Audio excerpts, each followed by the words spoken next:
Here we go. All right. I'm going to say we're going. Wonderful. Well, welcome everybody who's coming. Welcome to everybody who's going to see this in the future. We are here on Wednesday, January 15th. This week is Parshat Shemot, which for us at Shifra is our favorite parsha because it is when we learn about Shifra and Pua standing up to the Pharaoh, standing up to destruction, protecting pregnant mothers, vulnerable mothers, and being courageous heroes, the first defiance of political order, standing up to the most powerful man in the world.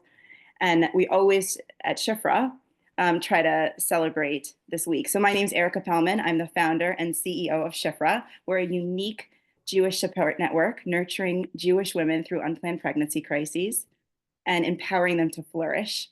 And we're here on Orit, Esther writer Rebbitzon's Facebook page and doing this event with her. For those of you who don't know her, the Rebbitzon has been an inspiration, and for many years, she writes daily dose of Amuna for thousands of people to read every day. She's had an incredible journey of healing, of miracles, and coming to a life of sharing Amuna and healing through her organization or Amuna. The reason why I wanted to do this event is a couple weeks ago, she did a Meaningful People podcast, which I highly recommend. It's very inspiring. And in it, she shared about a moment in her life where she did not have Amuna, before she was religious, where she was in a very, very dark place. And in that dark place, she felt very hopeless when she had an unexpected pregnancy and she terminated that pregnancy. And she shared so authentically and vulnerably about that moment of darkness, but also the light that she's come to in her life and her just extraordinary journey coming into Amuna, coming into religiosity, also coming through major, major crises, including being diagnosed with MS and having incredible healing from that, which just blew my socks off. Even though she still has that diagnosis, like she's walking, she's talking, she's touring the country right now. Just extraordinary. So I wanted to have an evening of dialogue in this week of Parshat Shemot about how do we go from the dark places into the light? How do we go? When I was in high school, and I'm a Baal Tshuva also, and I started my journey in high school, and I started going to services every week, and then suddenly, for whatever reason, I'd always had the sense there was a God, and then suddenly I felt like there was no God, and I was like enveloped in this darkness. I wanted to believe that there was something greater than myself. I wanted to believe in God. I'd always been told, but suddenly it felt like, what if this is all a lie? What if this is all there is? And I felt like such darkness. And I remember I was at this Shabbat dinner with my mom, and I'm crying to her, like, I want to believe in God, but I don't. I think it's all made up. And she, who has a deep, deep Amuna, just looked at me and said, it's okay if you don't believe. I'll believe for you. And it gave me the space to be okay where I was, but also be on this journey, which ultimately led me to a very deep relationship with Hashem and and with Judaism. But I think a lot about our work at Shifra with unplanned pregnancies is taking people in the dark and saying it's okay, you're in the dark. It's okay wherever you are. It's okay. We're going to be there with you. And I know that Orit does that too. Orit is bringing light to the world. I mean, her name, Orit Esther, she's bringing light to the world. Um, so I don't know if you want to say anything else by way of introduction, Orit, before I start asking you questions. Well, I first of all, thank you so much for arranging for this, important evening of transformation and elevation as mothers. Um, I love teaming up and collaborating with like-minded women from all around the world, speakers, influencers, mentors, guides. And I feel like it's so important because we're really all working towards the same goal, and that is to create a world of light and affirmation and purpose and meaning and growth, and to exit out of moments of feeling stuckness and loss of hope and victimhood.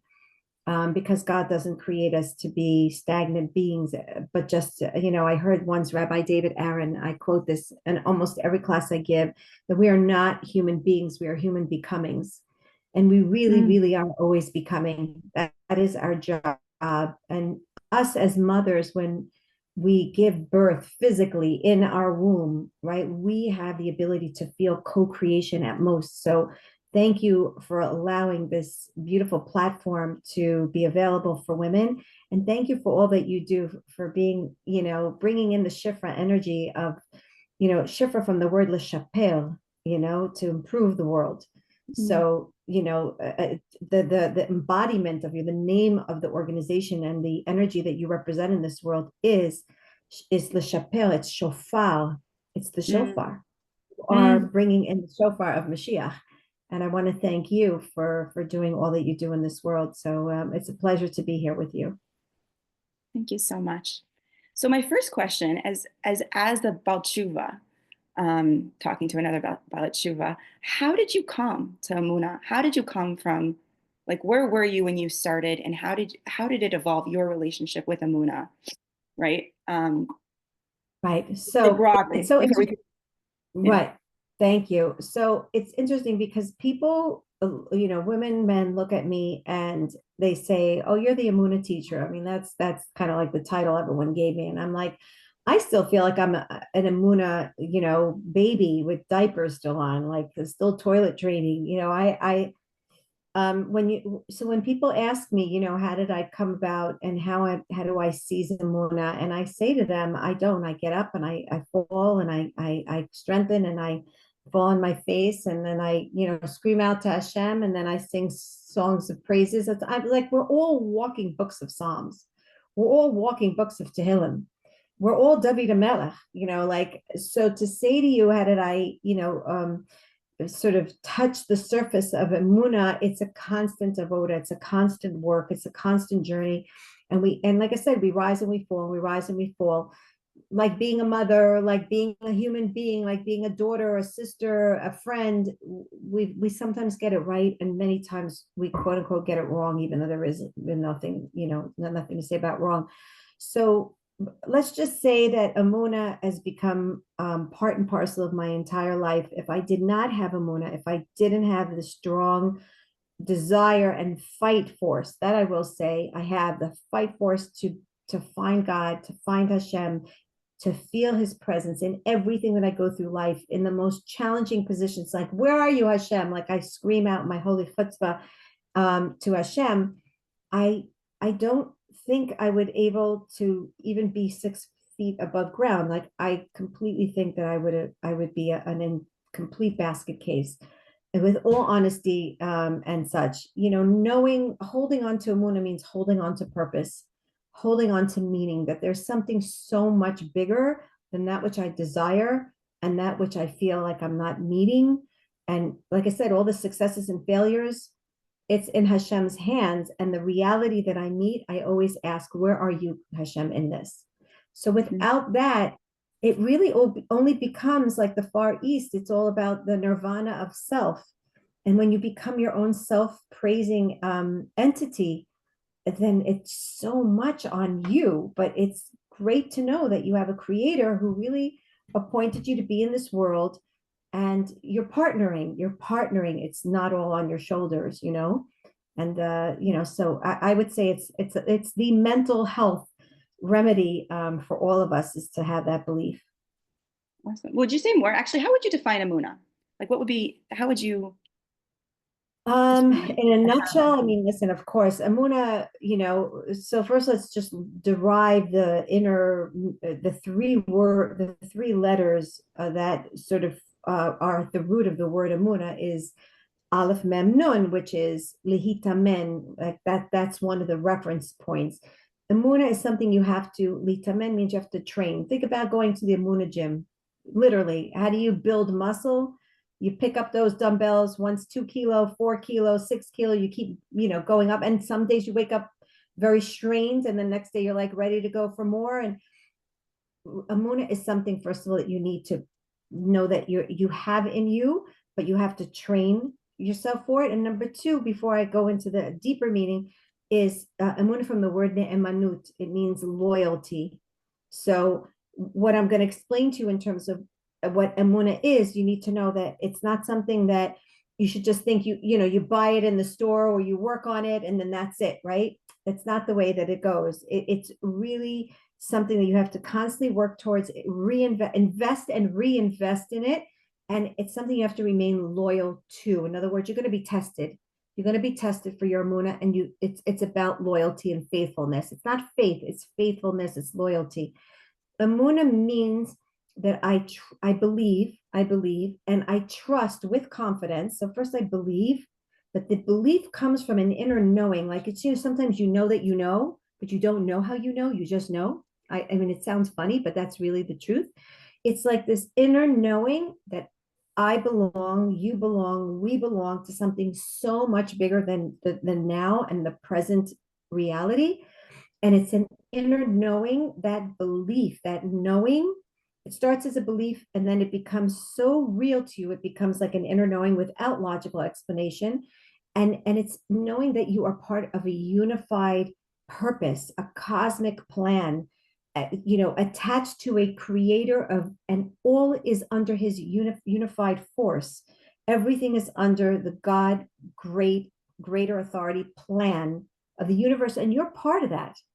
And that gives purpose. So Amuna awards you with purpose, but it also gives you emotionally support because you believe and you trust and know that you really are serving a huge purpose in this universe, that you really, you really have awesome responsibility and an awesome job to change the world and bring light into this world. So it's an inner knowing of that, knowing that you belong to something so much bigger. And I'm going to ask you another question. I know you could actually probably spend an hour answering this question, but I feel like it has to be asked up front before I ask you anything else about as we go into motherhood. You were diagnosed with MS how many years ago? It was 19. 19 years ago.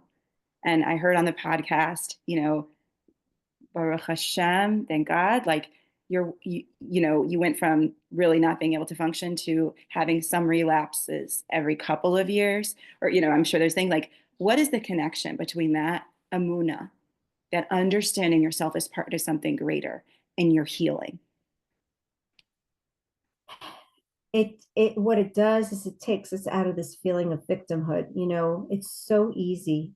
It's a natural default in every human being that when you meet a challenge, certainly a chronic illness that on paper and according to natural right diagnoses, there is no cure for MS. It's a chronic illness that has absolutely no cure on paper. So it's very easy, but in general, it's not just multiple sclerosis. It's any hardship challenge. And I'm not going to say that fungus on a toenail is anything less to some person than, God forbid, MS or any other, very devastating, physical illness or emotional malady. I mean, it could be anything. But if you don't take it in the context of, quote unquote, who did this to me? Who's the cause of it all? If you don't take it in the context of there is something that's greater than the pain of the experience of the possible devastation that which I was just diagnosed with holds. If you don't believe that there's something so much bigger than that, then you go, and the only place to go with that is despair, stuck victimhood. And by golly gee, who dealt me this horrible deck of cards? I'm going to lose the game, right? So for me, it wasn't even a matter of a choice. It was the direct address for me on Waze after getting a diagnosis of multiple sclerosis was, who did that and why? But not so much why, but what for, or what do you want me to do with this? Like, that's what I would type into my phone or in my keyboard.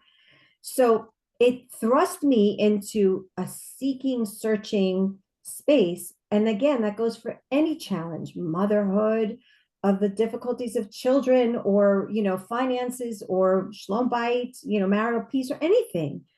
It's okay. What are you looking to exert out from me, Hashem? What are the olive, right? What are you squeezing me? What are you expanding me? What are you hoping from this? What is your hope in this, Hashem, to extract out from me? And that's really where I go. And that's where I went. And that's where I continue to go, because we're not done with our nisyono. They're still there. We're on our road to redemption. But as you like attach yourself to what's the purpose in this, you can get through anything. And the Who opposite, done that? Who and done that? opposite, if there's no purpose, then you can't get through. You can't get through anything. You know, the story about the guy. I don't know what's this like a torch. He's like grinding wheat in a Russian prison, and then he discovers that nothing he did, and he dies. That like there was nothing on the other end, and he'd been doing this thing and it had no purpose at all, and then that killed him. It wasn't the as long as he thought there was a purpose. Um, but so so Muna is like attaching yourself to the creator and attaching yourself to the purpose and the meaning that you're part of something so much bigger than yourself. And when you have that, you have confidence to tread through life. Otherwise, you literally feel unseen, invisible. You become one of billions of the universe. And then what is this all about? For 80, 120 years to eat and drink and be merry, for tomorrow you shall die? Like this is it. That's it. So that's kind of hard. What if you missed out? What if your luck didn't play for you? And most of us feel that way. So then what for? You feel like that's it. So we're done. I believe in a benevolent God that has a divine purpose, and we all matter. And even the challenges of life, there's beauty and grace and growth and love in it. Wow. And that's hope. It's beautiful. I think the benevolent part is the part that sometimes where it's so hard for people, like to hold, like it doesn't feel good, but it's not because God doesn't love me. Hashem doesn't love me. Like that there's real profound love there. Yeah. And that perhaps Hashem is suffering with me, but there's some bigger purpose that this is going to serve that is worth worth the cost, whatever the price is right now, the pain. So why don't you take us back to your unplanned pregnancy, what it was for you, and then, you know, what was happening at the time. And then now, like, what would you say to yourself, your old self then now? I mean, of course, like when we talked about it, I was like, oh, I mean, we didn't exist. For sure, SHIFRA did not exist then. But if we had, we are exactly the kind of organization that can take people in that vulnerable space and take care of them in a long-term way, including a lifetime of parenting support. But like, what would you say to yourself in that crisis, that specific crisis? And we're going to move into broadly talking about motherhood and all that. I mean, the today me saying it to the back then me. Exactly. So we can talk about where you were a little bit and give, take a right. So we were not observant in the least bit, at all. Like no, almost like a borderline no Yom Kippur kind of observance. That's how far away we were from, knowing the truth of Hashem and his Torah. And, when you don't have that, when you don't have the Torah, the purpose, the enlightenment, right, of Torah, as Torah is called Orita, because it really is the light. When you don't have that, then the only thing you do have is the self-serving me. And the self-serving me, 6 months prior to getting pregnant in my 20s, very early, like very young 20s, I just had a second child. Like 6 months after that, like mazet, like what is that? Like I hate to say it, it's a nuisance. I hate to say it, and it hurts me that I even thought that way. But to some degree or another, that's what, unfortunately, the secular mind, it doesn't fit into my plan. The plan was you have 2 kids, at the time that you decide. That's my mind. That's where I'm coming from. I decide, plan, like, so to speak, Planned Parenthood, it doesn't fit into my plan to have a child more than every 4 or 5 years, right? Now I have my second child. I finished my breastfeeding spout, and now it's time to get back to work. Baby goes into nursery, and I go back to work. And then to suddenly realize an unplanned pregnancy, again, let's just understand that husband and wife don't always agree on the same, mindset. And for many, many reasons, which I'm not going to expand on, that was the decision that was made. I will tell you, and I did not share this on the previous podcast, that I actually went in for the abortion very reluctantly. They got me onto the gurney into the operating room, and I got myself up and I walked out. I had a doctor, an Indian doctor, and she was so angry at me. But I got up and I took my stuff and I said, I'm not doing this. And I went home. And a week later, I returned and actually did it. So, first of all, the compassionate me of a 55-year-old looking at a 24 or 25-year-old, younger me, I want to say to me that I'm sorry that you had to, that your eyes were so closed that you recognize, first of all, you didn't trust your gut, knowing that this was something that you were not going to be happy with 30 years later, no matter the fact that I have 5 children today and 6 grandchildren.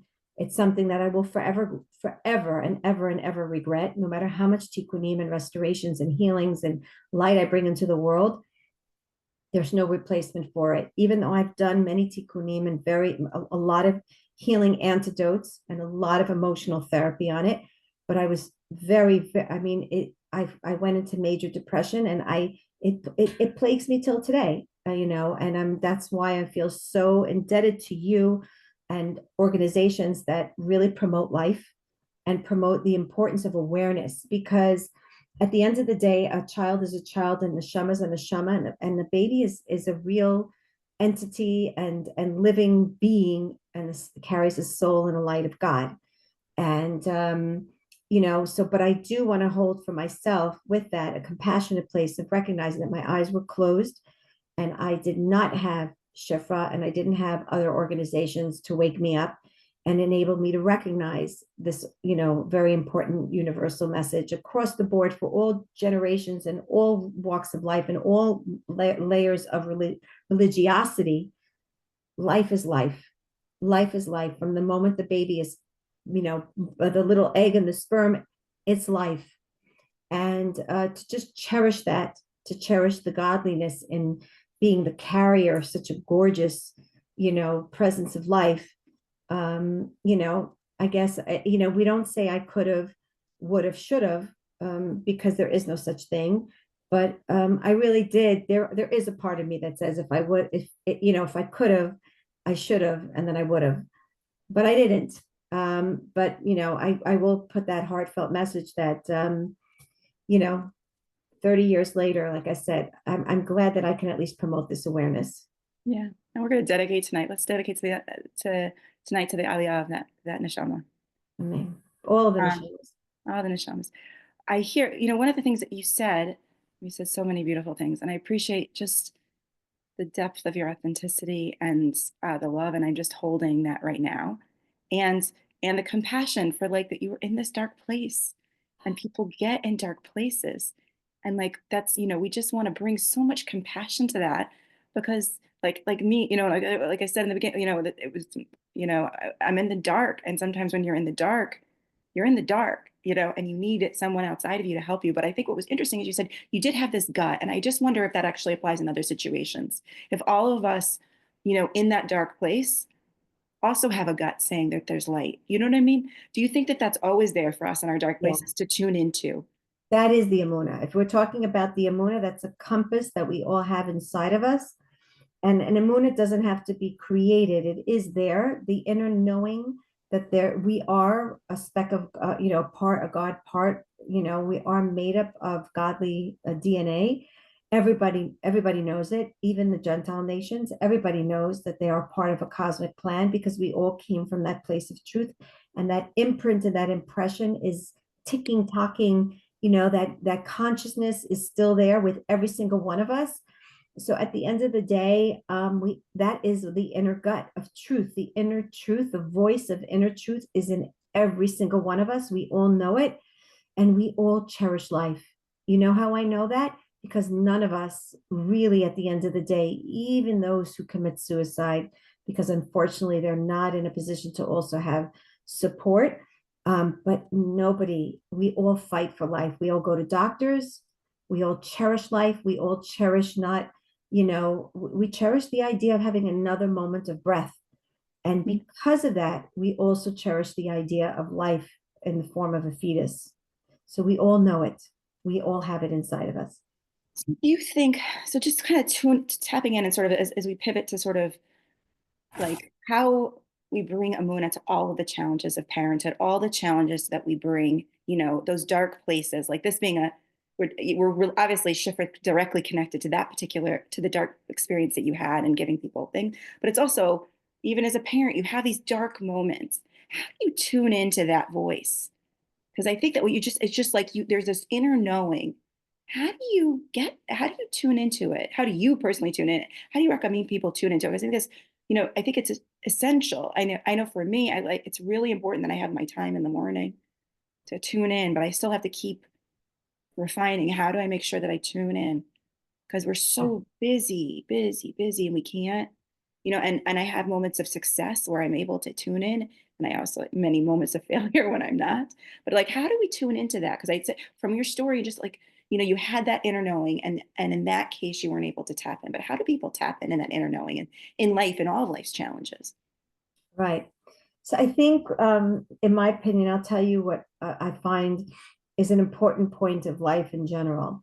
When the time to create strength is not when you're in the midst of a crisis, right? In other words, the way I look at life is we're on a battlefield and we're all going to have to confront at various different points in our life. We're going to have to confront different challenges. There's a reason why there's boot camp in the army.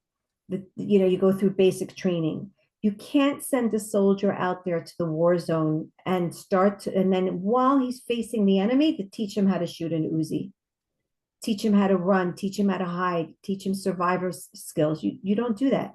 You have to train in order to be ready to confront the enemy. It's basic logic, right? The word emunah, we said, is lihitaman. It means training. The way that you tap in to emunah at any point in time in your life is to train yourself 24/7. No time off on this one. There's no vacation mode. There is no, turn off switch mode. It's 24/7 job all of the time, constantly to train oneself over and over again that there is Hashem, and Hashem, you love me, and to have a communication open with Hashem and talk to him. If you can't do it from a sitter, you're washing dishes, have a conversation. You're folding laundry, have a conversation. You're driving, have a conversation. Okay. Not all of us can necessarily always feel connected to words written to us by the greater assembly, the rabbis. We have to be very wholesome and honest and recognize that not everybody could do that. Find a way to attach yourself to your greater self, to your higher self, to the greatness of you, that godly you that pumps you with breath every single moment. So it has to be something you have to train yourself all the time. Why? Because that's your basic training. So that when you do, and I'm not saying if, because there is no if, when you do meet the hardship, when you feel like you're ready to pull the last hair out of your head, when you feel that you have a dish in your hand and you're ready to go frisbee and fling it across the kitchen because someone just ticked on you, your child, your spouse, your neighbor, whoever it may be, okay? Your fuse went pop and you're ready to just lose it at any moment and you're questioning your sanity, then you will have where to pull from because you will have put Emuna knowing and training. It will be part of your DNA to a place where for a split moment you're going to lose yourself. For 10 moments you might lose yourself, but you will be able to retreat back to that storage house that you've been investing and shoving. It's like when you don't have strength to go out to the supermarket, but you have a cupboard filled of stuff or a freezer filled with stuff, right? Same thing. You might at that moment feel really, really hungry. And then you'll be like, once the hunger kind of stops for a second, you'll be like, wait a minute, I have stuff in the freezer. Or, oh my gosh, I can open up a can of I don't know what, right? It's stuff you have to stuff away. Like my grandmother used to say, Alei Shalom, a white dollar for a black day, right? That's kind of like the way I look at life is prepare for the next impact. Because life is filled with challenges. You just have to know that. And you prepare for it by constantly talking to Your creator. Yep. And Constant. thanking, gratitude, thanking, praying, asking for every need. You need tissues, tissue boxes here. Thank you, Hashem, the tissue.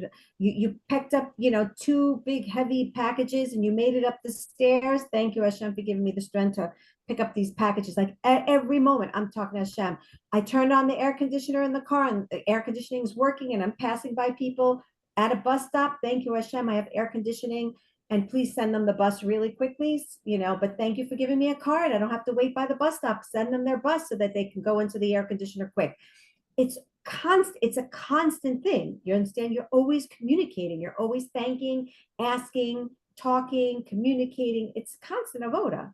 It's not avoda. It's actually pleasure. Yeah, I actually started recently. I started in October a practice of getting up and really doing gratitude. And I have to say, it's been one of the I've been reading a lot of Shalom Irish books, Miracle Garden of Miracles I read. And really taking a time to say thank you for all the good things. I go through my 11 systems of my body and I'm like, we have 11 different systems. It's really incredible. I go through the 11 systems. Thank you for all these 11 systems. And then sometimes one of them is, what was it? The other day I was sick and my balance was off and I'm like, I need to start thanking God for my balance. I mean, when you have vertigo, it's like, you take for granted that you don't feel dizzy every second of the day. Right. But how do you tune into there's this talking to Hashem and there's the training of being in communication and noticing what you're grateful for in the little things so that you're ready for the big things. But how do you tune into your own intuition? Because I feel like that's where a lot of it's at, the listening to Hashem. But it's like, what's the training that allows us to have time to listen and to hear, because our own inner knowing, like you had that gut that you didn't listen to. And it's like, how do we tune into that gut so we can hear it and we can hear the wisdom that's applicable to our lives? And I think, that's the strength of women is our intuition, our being, I think it's Bina, right? And it's like, how do we tune into that? What's the practices we need to tune into that so we can hear the answer to the crises and hear the guidance that we need, Right. So we all have the voice. There's not a single person in the universe that doesn't hear him or herself talking inside. We all do. We all have intuition. We're all born with like I said, this inner compass, this software program within self, where we hear a greater good me and a greater higher voice of me, right? And elevated, the more perfected part of me coming and trying to speak its wisdom to me, which is really Hashem speaking to us through our soul, that godly spark that he invested and blew into us as human beings and keeps us alive every moment. The issue is the blotted noises that you hear on the outside, right? That, for me, I'm just going to share, that was my issue. There were other noises, there were other voices, there were other people, telling me this, telling me that. If I was to just listen to myself and not necessarily, and here's where you have to have the courage to stand up for your truth. That's another thing. It's not just to listen, it's to blot out the other voices, because your truth has a greater decibel volume than the outer voices. And then not only that, but then it's also, not only do I pay attention to it because I hear it, because I've been used to, again, this is the training. I'm attuned to this voice every time I talk to Hashem again and again. Every time I speak to Hashem, every time I reach out to Hashem, right? You hear it more and more. So certainly the voice, my inner voice of truth, has become louder and has been able to blot out more of that outside background noise of other people telling me this, that, and the other. But it's also the courage, which I did not have in my 20s. I'm not saying I'm courageous now either. I'm not such a great heroine. We all have that people pleasing personality of, like, my parents would say, my spouse would say, my siblings would say, my friends would say. We have that people pleasing other voice in the background, right? Of the logical me, of the grounded other, the people who don't have belief in Hashem as I do, whatever it is, the courage to stand up. And that's the big thing, the courage to stand up for your truth that is something that we need, we need to feel strong enough and grounded enough and solid enough with our truth that we stand by our values. And so again, that all comes from training. The more you trust your voice because you have learned that this is a voice of truth, and that you have learned, and this is something that requires, again, a training and a constant reminding that that voice is real, that that voice is for me, that that voice is not just dumb, as we say, right? It's not just, no, that is real. In fact, that's more real to me than the voices I hear on the outside, right? So that is something that requires a lot of training. It happens to be that in my energy therapy program, which right now I'm about to embark in my a live training in Deal, New Jersey. Or Amuna.org. Oh yeah, in a month from now, this is what I teach the participants: to trust their intuition, to go in and shun out the doubt. If you hear it, if you see it, if you taste it, if you smell it. So you have 5 outer senses, right? We have 5 senses on the physical plane. You have 5 inner senses. You hear within, you see within, you taste, you smell, you touch within. Everything is within. So you have a parallel inner world that you have to the outer world. You got to pay attention to your inner world as much as you pay attention to your outer world, if not more so. So powerful. It's so powerful. And it's do you think, like, I'm sure there's a lot of practices that help you, but it's real, like writing and gratitude, but it's also just having the Meditation. intention to hear, just having the intention. Meditation. That's where the two channels of Hasidut. You've got Breslevers, which Hit Bodedut. Hit Bodedut is to be alone time. And then you've got the Chabadniks, right? And there's for Hit Bonenut. That means first you do Hit Bodedut, where you stay alone and you're one with yourself, one with Hashem, one with your inner voice. And then Hit Bonenut is then you build on it. The Hitbonen means to contemplate. You build on it, right? The Hitbonenut comes the word bina, where it's boneh, where you're building. So you want to build on that relationship. So first you have to stay and find solitude time. Yes, and no excuses. Nobody's going to say they don't have 10 minutes. I'm not talking about an hour. Leave Rabbi Nachman, I understand he says an hour. I'm not saying that's not important. If you have it, great. But if you don't, it's not like an hour or nothing. No. Hop, take 5 minutes here, 3 minutes there, sit and be with yourself. Learn to live with your voice. Shut out everyone, quiet. Go inside. Don't be afraid to hear what you have to say, your little child, your unfinished wounds. This is what I teach. This is what I dedicate to go into your inner truth. If it means being compassionate to yourself, it means forgiving yourself, compassionate and forgiving others. Again, everything is in, parallel universe out. Right. And sit and quiet and build on it. Build your life based on what you have in you. Inside, we're all perfect. And if we could just touch that place of perfection, where even though I'm meeting challenges and I'm ready to scream at everyone in my midst, and the challenges of being a mother is enormous. There's so much weighing on our shoulders. We know Bet Yaakov, not for nothing did Hashem say to Moshe Rabbeinu, right? He says, Kotama lebet Yaakov. Look at the achrayus, look at the responsibility. Hashem says, first tell Bet Yaakov. And the Midrash asks, what is Bet Yaakov? And then to give the Bnei Yisrael, the male, Bet Yaakov are the female. We have more responsibility to pass on to the generation. The Torah, the growth, the transformation, the elevation is more on the mother's shoulders than it is to the male, right? The man disciplines, the woman instructs. She's the guy, she's the ways. She tells the children she got, and we feel we're completely loose. Take a few minutes to reevaluate.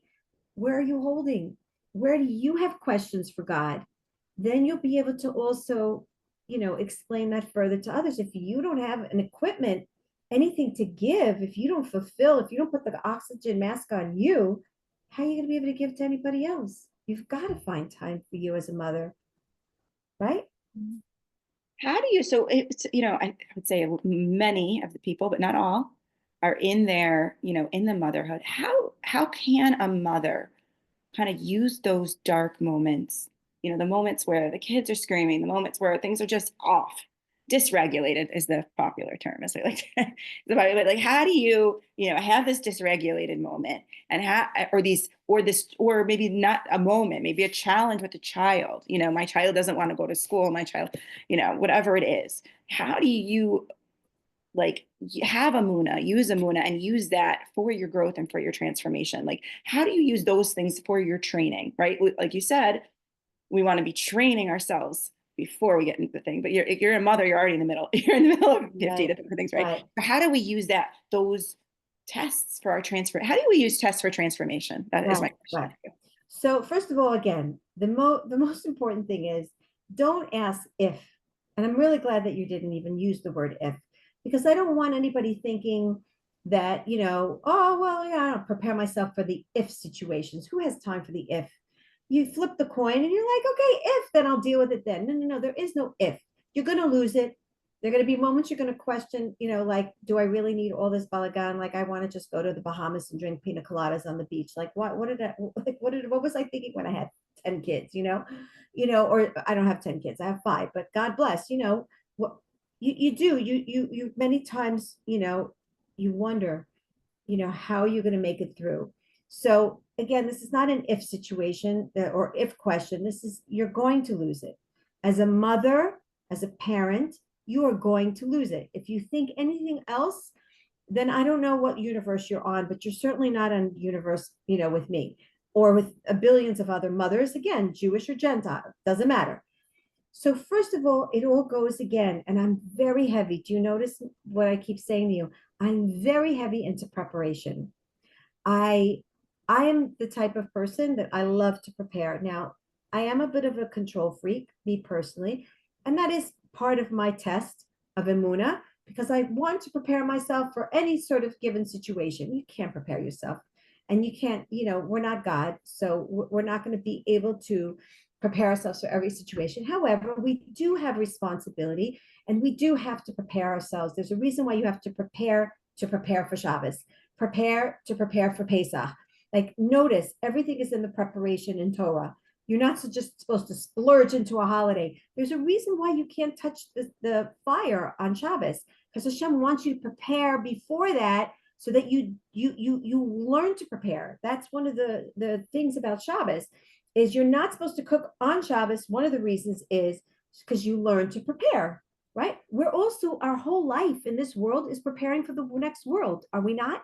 The whole 120 years is to prepare for the next world. So we're always in preparation. We need to use that amazing tool called preparation. Always, always. If I know that my kids are going to be coming home at 4 p.m., I need to prepare myself for the kids. Now, granted, this is not every day. Hello, we're not perfect. There are going to be days they're going to come and be like, what? It's 4 o'clock. I am prepared. There are going to be days. Again, nothing is perfect. There is no success. There is no failure. There's being human. And there's trying to prepare for those moments where there's going to be a vulnerable moment where everyone's going to come in. I'm hungry. I'm this, I'm that. You have to prepare yourself mentally to be in a place where you say, okay, my kids are going to come home. Take a few moments to be with yourself in the morning, 3 minutes before they come through the door. I don't know when, and prepare. Close your eyes and see yourself. See yourself how you know you would respond if you didn't prepare. And then go back in and do what we call reverse psychology. And through the power of guided imagery, this is your meditation, is you see yourself being able to cope with the various pulls and pushes of those kids coming into the house, and see yourself being able to respond and to manage with as much as you can, and give yourself, that preparatory of, I know when the kids come in, listen, we're not a mother and things throw us completely off of surprise. We know the kids come, some want to eat, some need attention, right? Prepare yourself to try to have those things ready and to sort of lighten that. Now, in the event that, even with that, again, not if, when you lose your cool when you're in the midst of whatever it is that you're dealing with. Doesn't mean you have to be only kids, but we're talking about motherhood, right? Close yourself up, lock yourself in the room, breathe for 3 to 5 minutes away from everybody. Breathe. If you feel like you're about to lose it or you lost it, exit, go into the room, and just breathe, close your eyes, and beg for Hashem's compassionate, revealed kindness to enter into your mind and cleanse your heart so that you can go back into your space and be more in tuned and more open to that which you have to meet outside of the other side of the door. That's the most real advice I can give you. That's what I used for all my years. I mean, I'm beyond the childbearing years right now. I'm a grandmother of 6. But that's what I remember doing a lot of.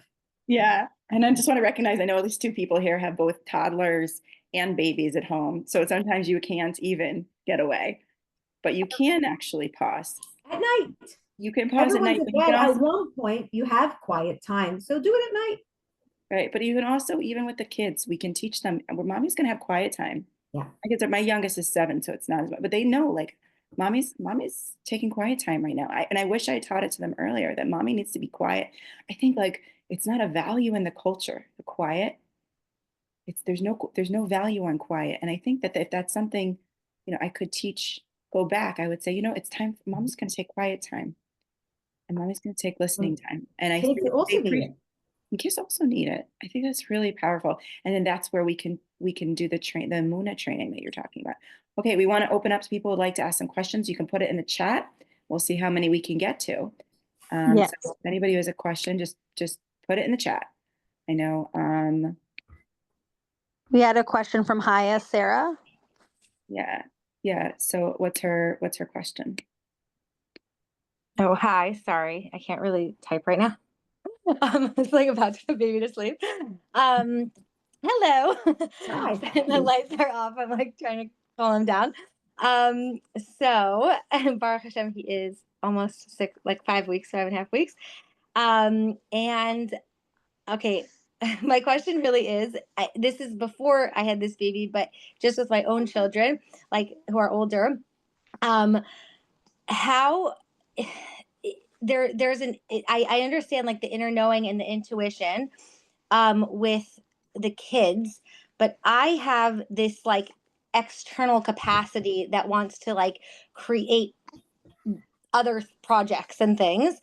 And many times I'm not sure if that's like a Yetzer Hara of like just that's like at the timing that I'm doing it, is that distracting me from my kids, or like is that what I should be doing at that moment? So like I don't know, like there's a piece of it that like it gives me energy to do like external things, and I know I need that, but like how I get it. yeah. How do you know to balance that? Right. I hear.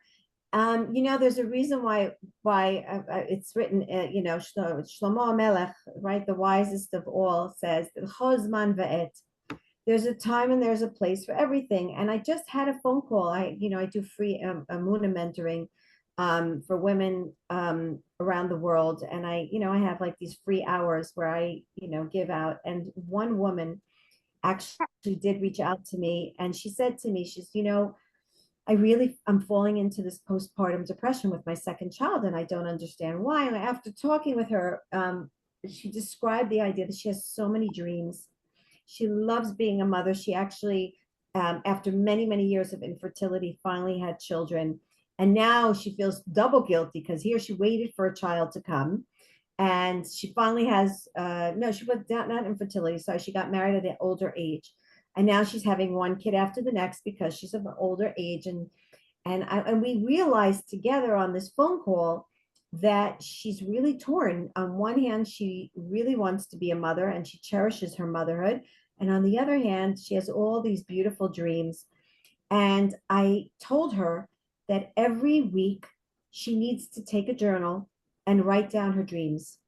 And every week she needs to dedicate 15 minutes, a half an hour, some sort of time to research the latest news or the latest happenings. As it happens to be, she was very into yoga and she wants to open up her own yoga studio. So I said, it's your job every week to keep that dream alive.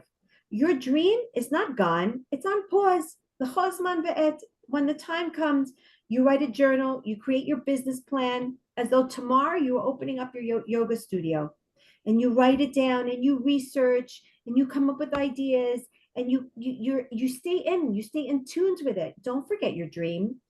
It's on pause, and God willing, that will come to fruition. Right now, you're in a position of mommy. You're in mommy position. And I'm 55 years old. I can afford to go out and do this and do that. I couldn't do this 10 years ago. When my daughter was 8 years old, I couldn't go. My youngest is 18 years old. You understand? So I could do this right now. Don't hold back. Don't say, I'm not going to. If you are pumped with excitement towards doing something, Hayasara, or anybody out there, just keep it alive on paper, write, journal it, do your research on it whenever you have time, and keep it going and know that it will happen. It just won't happen now. Okay.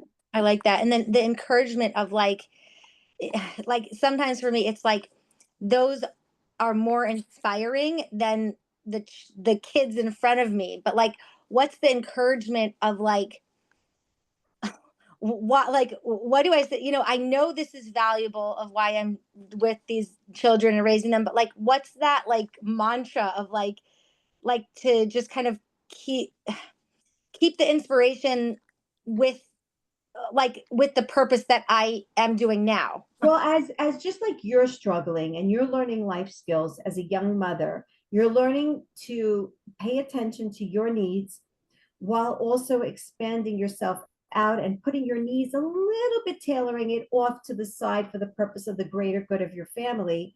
Remember that your children inherit not just your brown eyes and blonde hair, so to speak. They also inherit the character traits that you are now working on for self-growth and for self-elevation for your godly higher good. So you're training yourself, and you're also giving over to the next generation what it means to juggle through life, right? So even that which you're doing right now is inherently valuable. Even after the baby exited out of your womb, you think they're not picking up on your genes? Of course they are. We're all energy, and we all give off energy. So the fact that you're learning to moderate and to maneuver through your needs and the greater good of your family and your children's needs, just remember that there's purpose in that. There's growth, not just for you, but you're also passing on to the next generation those life skills, right? And just see that. Now, if you still feeling that you're still struggling with that, then try to find time. Maybe that dream of yours can be somehow manifested or expressed even now with young kids, like for instance with the yoga situation, right? Maybe she would find time, and I told her that, a half an hour a week to either go and be a participant or maybe co-teach in a studio. Sometimes we can actually do both. It all depends on what it is that your dream is. But don't put it out. The fact that it will become is the fire. It's the ember that keeps it going. Right. I want to add one thing to that. As somebody who actually started a nonprofit while I had the idea for SHIFRA actually 2 weeks before I found out I was pregnant for the first time after suffering some infertility. And I worked on it very, very slowly, very, very slowly. Like the first year we helped one person, the second year we helped another person. I mean, very slowly. And I'm really grateful I didn't do it any faster. He's turning 16 in 2 weeks. And, I got to spend so much quality time with him. And I really felt like, it's a masculine world that only values results versus relationship. Femininity is about the relationship. And that it doesn't need to be, I don't need to be producing, but that's what's hard. You're not producing anything. I remember crying about this after my baby was born. Like, I didn't produce anything today. What I was in relationship. I was nurturing and being in relationship. And it's a transformation to tune from I need to get somewhere versus I need to be in relationship. It's true with like house stuff.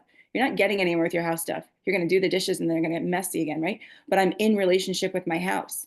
I'm creating an environment of love and joy. And so or I'm not. So there's just something there about us. We're hitting 9 o'clock. So I'm sorry, we can't do more questions. I do want to say, well, I don't know if We you can just say, had one more question, it looks like, in the chat. okay.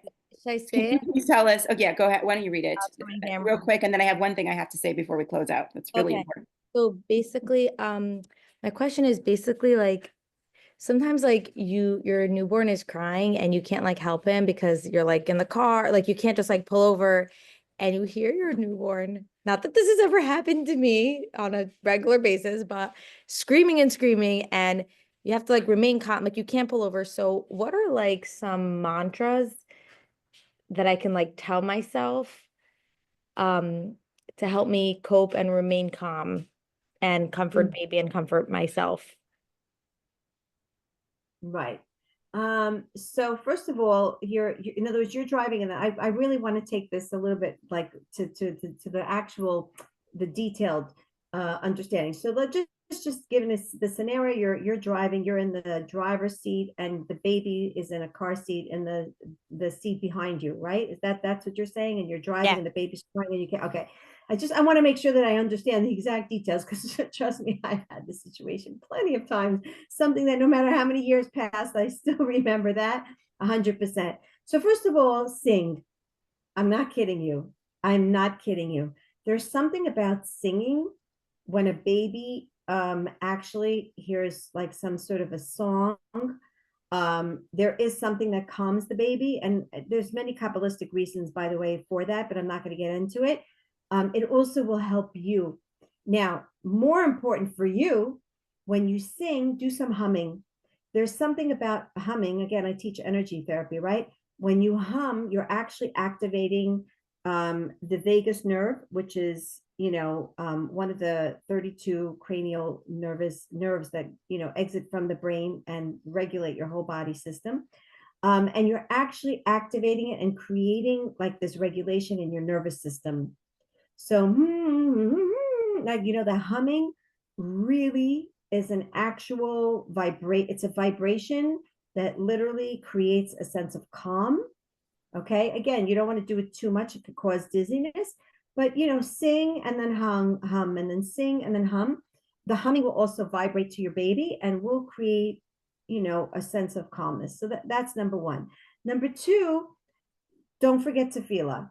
Don't forget to say to Hashem, Hashem, you know me, right? You put me in a situation. This is my holy chutzpah. Telling you now. I'm letting you in. You're a fly on the wall or a fly in the car when I'm driving now, okay? Hashem, you put me in a situation. I'm driving. I cannot pull over the car. Hello, Hashem, do you not see I am driving? And I have your baby, your child is in the back seat crying. Hashem, I can't stop. So can you please help me out here? Right? Somebody get me out of here, kind of like, right? I need help. Okay. And then I go back to doing my hishtadlus and my concerted effort, singing, humming, laughing, praying, and again go back to Hashem if it doesn't come. Hashem, I really need your help. Like, I know you have a busy world out there. There are billions of people that need you, but little old me needs help with little old baby here. Can you help? And even if it's just humorous for a moment, it really helps. And a lot of times something instantaneously happens. And believe it or not, something happens. You become less agitated. The baby calms down. You can find a place to stop. I don't know, something happens.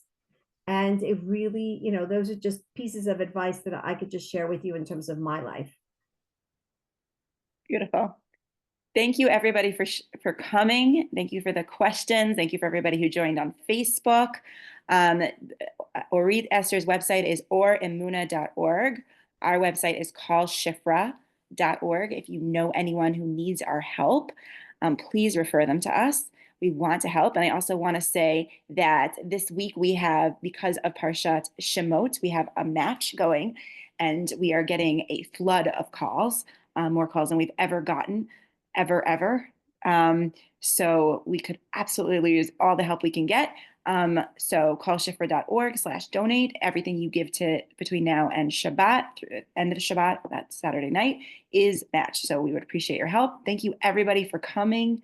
And thank you, of course, Rebbitzin. This has just been so beautiful. I love what you just said also about the humming and I'd love to know more about the Kabbalistic side. Like that's just really powerful. The combination between the humming and the holy chutzpah breaking into laughter. I love it. Thank you so much. And thank you. I want to just say one last sentence. First of all, I want to encourage everyone to contribute generously to you. I'm going to be one of your contributors on a regular basis. After I had my abortion, I pretty much vowed to myself till 120 that I will donate to Efrat in Israel, who parallels, some of the work that you do. But I really feel that I am very, very drawn to helping you, as well, and enabling that donation to be set forth, because, saving babies and saving mother's sanity is saving the world. So I want to commend you on everything that you're doing and encourage everyone to generously contribute to you, and go to bed peaceful, knowing that their money is going to saving lives, because it really, really is. So thank you for all that you do, and so may much. Hashem grant you the koach to continue to do it and spread the light. Amen. And cherish life. Thank you so much, Rebbitzin. Thank you so much, everybody. Have a great night. Thank you.